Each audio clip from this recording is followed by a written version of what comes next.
Hi hello வணக்கம். இப்போ வந்து நம்ம ஓடிடியில் தமிழ் டப்பிங்கில் ரிலீஸ் ஆகிக்க சுவாரஸ்யம் இந்த படத்தை பற்றி பார்ப்போம்.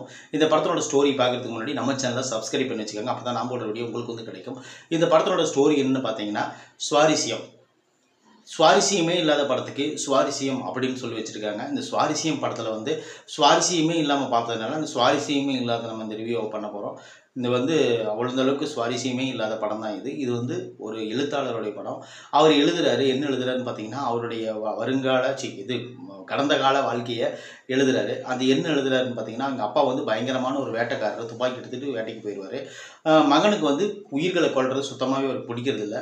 அதுக்கப்புறம் என்ன பண்ணுறதுன்னு பார்த்தீங்கன்னா அவர் வந்து கடைசி காலத்தில் எனக்கு ஏதாவது கொண்டு வந்து கொடுன்னு சொல்லிட்டாரு. இப்போ அவர் வந்து மறுபடியும் காட்டுக்கு போகிறாரு, எதுவுமே கொண்டு வரதில்லை. அவங்க அப்பா இறந்துடுறாரு. அதுக்கு அந்த பக்கம் அந்த கதை எழுதுறாரு. எழுதும்போது ஒரு சில விஷயங்களால் அவர் ஒரு துப்பாக்கி எடுத்துகிட்டு போய் ஒரு பையனை பண்ணிடுறாரு. கொலை பண்ணோன்னே அவர் பையன் செத்துடுறான்.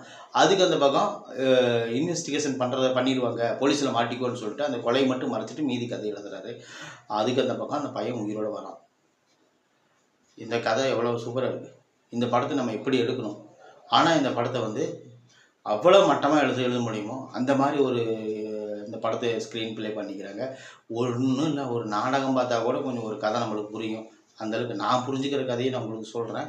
ஆனால் நீங்கள் பார்த்தீங்கன்னா கண்டிப்பாக அந்த படத்தை பார்த்தா நீங்கள் பாதி வரதுக்குள்ளேயே நீங்கள் தூங்கிடுவீங்க. கண்டிப்பாக அந்த மாதிரி படம் தான் இது.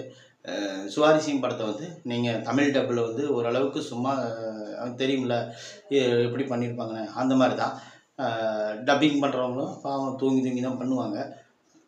இந்த மாதிரி படத்தெல்லாம் எதுக்கு தமிழில் டப்பிங் பண்ணி போடுறாங்கன்னு எனக்கு தெரியல. ஏன்னா தமிழர்களோட இதயம் தான் ரொம்ப பலமானதுன்னு சொல்லி நம்ம ஒரு ஆய்வில் படிச்சிருக்கிறோம்.